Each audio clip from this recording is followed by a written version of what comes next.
Is anyone out there having any fun yet as Gross Watch has captivated and captured Southeast Ohio? What's good, everyone? You are in here on a Tuesday.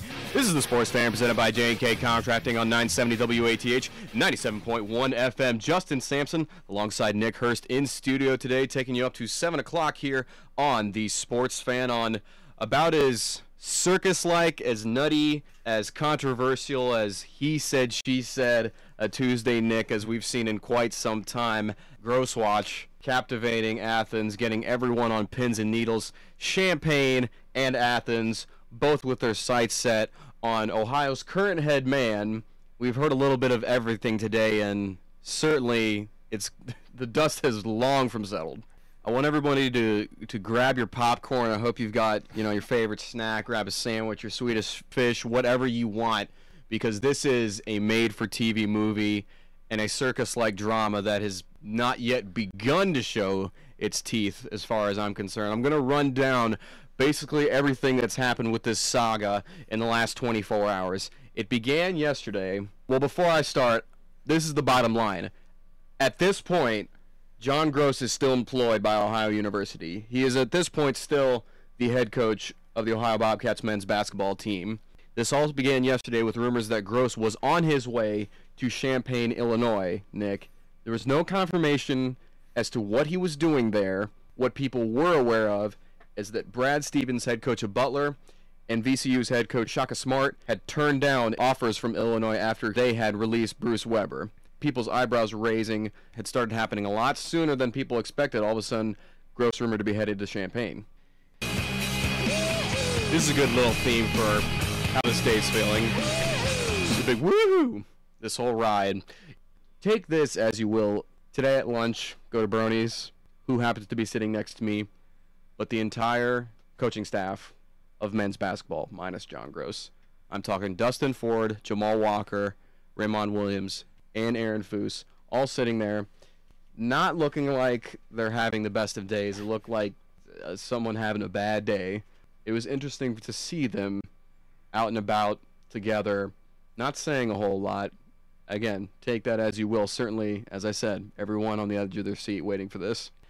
Gross base salary here is about $250K a year. Brad Stevens turned down an offer reported to be around $2.5 million. 10 times Gross's salary here. The state of Logan football. Now, I'm aware that everyone believes, I don't like to use the term mailed it in, but the atmosphere at last week's game, the hang your head, the hand on your hips mentality, it's being shown by the players and the fans. The stands are almost empty in Logan this past week, and that's not something you've seen for a while. Now, this is Steve Coates' triumphant return with Jonathan Alder, and many thought that Logan was going to get smacked, and they did. And it's just the final instance of the fact that Logan has played one of the most brutal non-conference schedules that I've seen in recent memory. Nelsonville, York, Lancaster, Reynoldsburg, Pickerington, and now Jonathan Alder. Yes, the SEOL is down this year, but Jackson as well is a team that is just running through their schedule this year, and they're going to go undefeated. Logan picked up the win finally a couple weeks ago against Gallia Academy. Really should have beat Warren as well. That's the only other team that I really think Logan should have taken care of. But other than that, Logan's gone into every single game this season the underdog.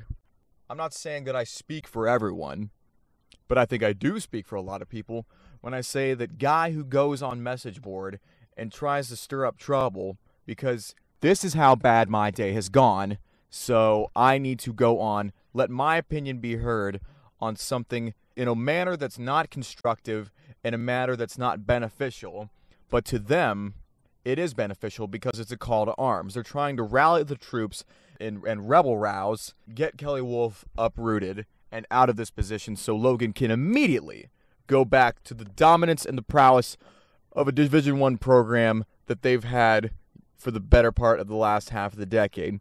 That's not how it works. For you to go on and do that makes you look like a clown. And it's not beneficial to yourself or a lot of people who go to the game constructively to cheer on the team, to cheer on their community, their sons and daughters, cousins, nephews, nieces, what have you. A couple interesting notes. Ryan Ludwig coming through in the pinch. Now, a lot of people criticize Dusty Baker for making Ryan Ludwig the DH in that interleague play position that the Reds are not used to being in. But got a single in the 8th, lined a 2-out, 2-run double, helped them secure the victory. So could this be the beginning of a spark for Ryan Ludwig, a guy who's been criticized as one of the faults of a Reds batting order that has been stagnant at times? We'll have to wait and find out, but that's certainly a good start for him. The other interesting note, he has been the focus of a lot of interesting points of conversation for this team, is, of course, Aroldis Chapman. Now, he secured his first save of the year, and this is a team that's been trying to find a perfect situation that fits the mold for this guy for 3 seasons. He's obviously got a wealth of talent, a wealth of gifts, but they just haven't been able to put their thumb on what exactly he wants to do, or what they want him to do, I should say. Now, Sean Marshall, a guy who looked solid at the beginning of the year, he's been struggling a bit as of late. And Dusty Baker has not been a stranger to say that they're playing with the idea of possibly making him a closer, a guy who has not let up a run yet. And there are certainly questions about Chapman's longevity, as there is the other end of the spectrum, making him a part of the starting rotation. If guys like Leake, who toes the rubber tonight, if they continue to struggle. So, I mean, it's an interesting dichotomy, because right now Cincinnati's bullpen is doing so well.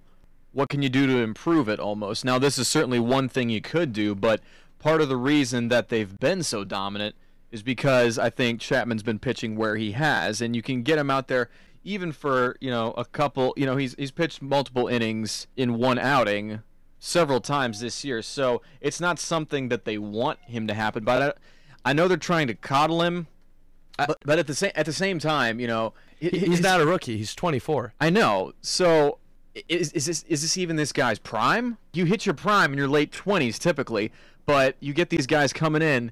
There's been a lot of talk of Kerry Wood as of late. That's a great example of a guy who comes in. He's got great, just filthy stuff when he comes in, and then you get to later in their careers and they just fall off. Now, Kerry Wood had a few surgeries. Who knows if that's on the horizon for Chapman with his arm. So I'm saying, what if right now is where they have the lightning captured in the bottle in the best possible scenario? Could this be the apex for Chapman, and what do you do with him right now if this is the best it's going to be?